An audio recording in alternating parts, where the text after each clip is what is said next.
Hello guys, maayong hapon ninyo. Na ako i-post na video karon na i-post unta na ko gahapon pero wala na ko siya na edit gahapon kay gabi na siya. So karon lang tawan nyo guys about ni sa ako ang experience sa duha na ko ka testimony. Tara ang part 1. Maayong hapon ninyo. So karon guys, na ako i-share ninyo na na-receive na ko adtong August 11, 2026. It was this week. Tuesday. Buntag man to siya nahitabo. Pag humano ko basa og kanang Biblia guys, gikuha na ko ako cellphone sa silong kadto man siya gi-charge then himbalik ko diri sa kwarto. So pagbalik na ko sa kwarto, kanang gi-open na ako ang Facebook. Gi-search na ko tong babae na nasa Australia ba kay interesado kay ang mga gipang istorya ba. Naay isa ka video ato guys na ako ang gilanto guys. Nag-istorya siya na kanang about lagi sa Bible lagi guys na kailangan ng mga tao magbasa og Biblia kay diha ra nato masabtan unsa nahitabo sa kalibutan. Samtang lang to atong video sa babae is kanang na ako'y na-receive sa Ginoo na message na gusto niya na i-share na ko ang testimony about how I got this Bible guys. Unsay behind aning Bible giunsa na ko siya pagkuha guys. So gusto niya na i-share na ako sa inyo testimony. And then guys, after the same day guys, di si babae na vlogger sa Facebook is nakakita ko og kanang news sa Facebook about sa vaccination guys. Kanang news to gikan sa gawa sa Amerika. Kanang ipabaksin tong mga bata na newborn and infant guys. Samtang ko lang to anang video guys na minaw ko usagi nga sa babaye about sa vaccination dito sa tunga na ko glantaw guys sa video guys. Naka-receive na pug ko og message sa Ginoo na gusto niya na i-testimony nako unsay nahitabo atong COVID pandemic guys atong 2020. Gusto niyang i-share nako akong testimony adto about sa vaccination guys. So karon guys, the same day nakakuha ko og kanang duha ka message, different message guys gikan sa taas guys. After na ako maka-receive ana message kanang magama unta kog video ana, pero ang problema kay lahi ang ako ang gigama na video about tong solar eclipse na mahitabo gahapon August 12, 2026. So karon guys, August 12 is kanang nagama akong video guys about atong vaccination, atong usinahitabo atong COVID pandemic guys 2020. Pero guys, nagabin-an ko gama guys. Nagi purpose ang Ginoo nanong di siya gusto na i-posto. So ang ending guys is akong gidilitan ng video na akong gistorya gahapon guys. Gusto sa Ginoo na tumano na ko unsa yang istorya. Una ang Biblia, then sunod ang vaccination na testimony nako atong 2020. So karon guys, akong unahon na i-testimony unsay behind aning Bible, giusan ako siya pagkuha guys, pag-receive guys. So before ana guys na explain ako na siya guys, is unahon ako ang first na kong Bible na nakuha nako atong 2024. Anang 2024 guys, that year I fully surrender na ko sa Ginoo guys. After many years na ko og kanang na tayo sa iyaha. And that year guys, I got my first Bible guys. Kani siyang Beacon of Hope. Ako i-translate the Book of Hope. Ano siya guys, wag na ako nagipalit guys. Wala po yung naghatag sa kuha personal.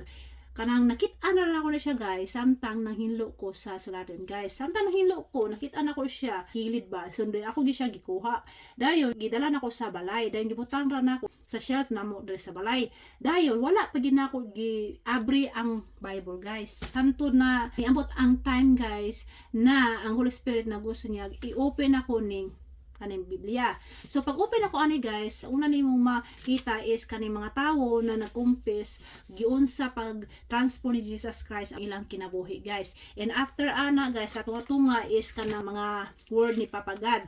Dayon ang last ana is naa siya kanang kanta. Dayon ang again ang testimony sa mga tawong giunsa ni Jesus Christ transport ang nilang kinabuhi. So grabe kanindot kayo guys. Kaya ngano guys, this Bible guys, God showed me guys, different people, nagtestimony sila, giun sa pag-transform ni Jesus Christ, ang kinabuhi nila atong una before wala pa nila na-meet si Papa Jesus, and after nilang no si Jesus Christ ilang kinabuhi. Gituluan ko sa Ginoo guys sa akong kinabuhi sa una na katong wala pa siya, wala pa nako fully gisurrender akong kinabuhi. After na gisurrender na akong life na ako siyaha, nag-change gid totally ang akong kinabuhi guys. Naipis na ang akong kasing-kasing ug akong nahuna. So mao ni siya. Meron akong Biblia na nabasa nako na-receive na ko 2024. And then guys, 2024, the same year, after ato pagbasa na ko guys, ingo sa Ginoo, nag-ask ko sa Ginoo na, God, tabangi ko God, makakita ko Bible na makatabang sa kuha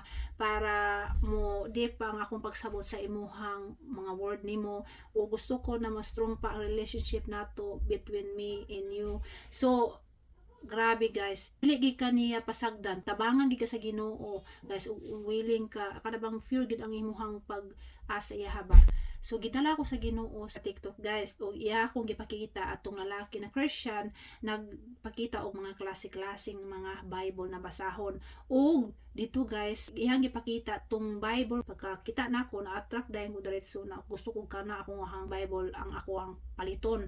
So katong Bible guys is kanang para sa mga beginner. Ikaduha na kong Bible guys sa atong 2024 is kani siya guys. So man ikaduha na ko na Bible. Kani siya is Gospel Transformation Study Bible. Dayon guys, kani siya nakuha na ko ni siya guys. Gipangayo na ko sa ako ang bana guys. Kaya atong December 2024, akong pangayo ra gyud ingon ko siya na isling ang gusto na akong pangayoon sa Pasko pag nag-gift is kaning Bible isling, gusto ko og Bible imong paliton. So gipakita na ko siya ng usang klase na Bible o kani ang gusto nako. So kaning Bible guys na ikaduha nako, kaning Bible is nice kayo siya guys, kay perfect sa mga new beginner guys. Kani siya na Gospel Transformation Study Bible guys.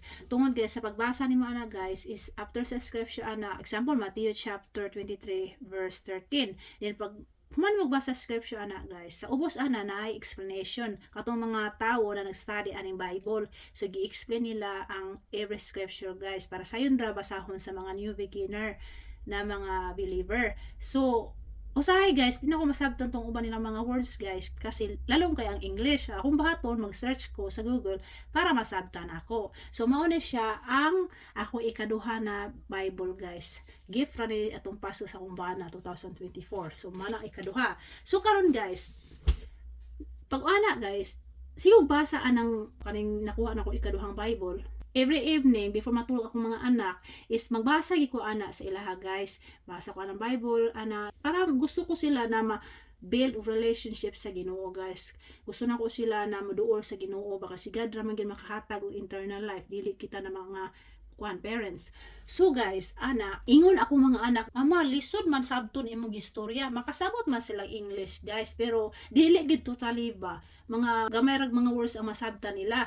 So ingon sila na, ma, pili ka ng Patek Bible na mga picture ba. So yung ko nila na, gusto mo ingana ang yung Bible, gusto niyo ka na picture. Ingon sila na, oo mama, gusto mi ingana para masabtan na mo ba. So dahil ana siya guys, ingon ko sa Ginoo, nangahi ko tabang niya, God, tabangi ko God, akong mga anak, gusto sila og kanang Bible na naa siya kana bang picture, para masabtan lang, makita nila ang picture, mao din na si Papa Jesus, mao na gibuhat ni Papa Jesus, ana, para masabtan nila, kabalo mo sa gibuhat sa Ginoo.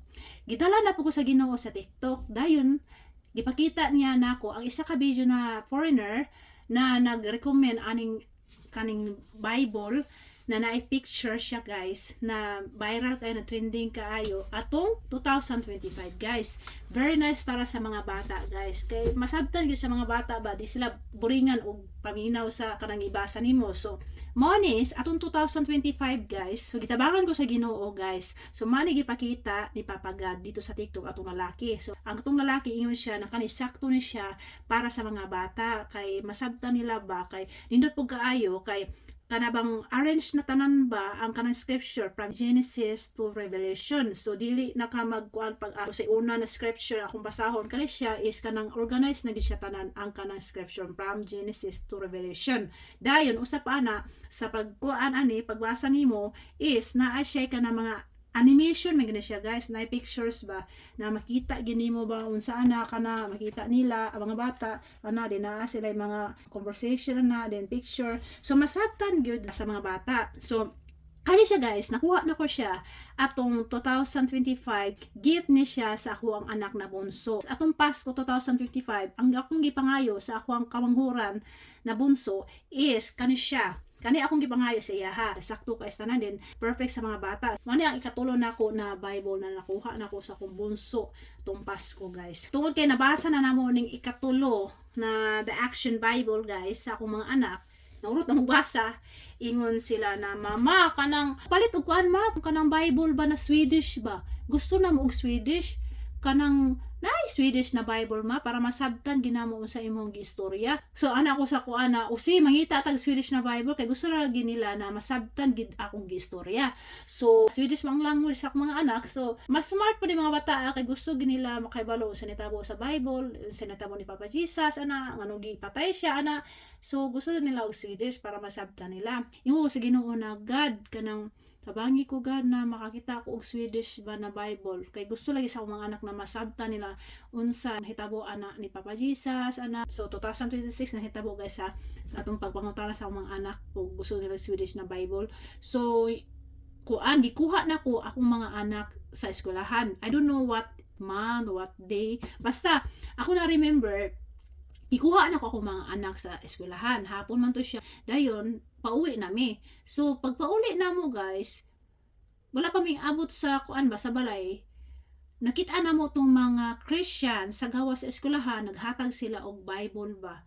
Naghatag sila og Bible guys, pero sad to say, ang mga tao, even mga student, wala sila ipake. Wala lang, wala na amo diha, din agian ra man namo ana, wala sila dili sila interesado.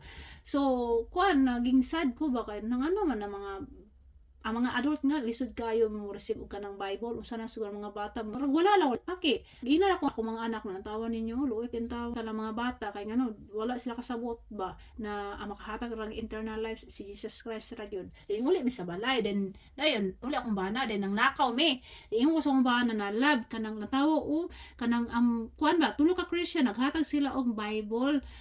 Pero ang mga bata mo may pakiman, wala na magwala. Nangutana mga Christian kung gusto ba silang Bible pero wa man gi-reject man nila ang word sa Ginoo. Sad to see kay laba. Nga anak ko sa umbana. Pagkauma guys, pagkabuntag, gibili na ako akong mga anak sa eskwelahan. Dayon inguli dayon ko. Basa-basa man ang kanang adlaw kay tungod kay ulan.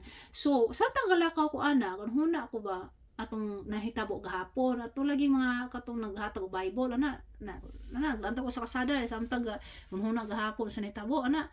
Sus ang Holy Spirit guys gaingon namulantaw ko sa kanang punuan duol sa amoa.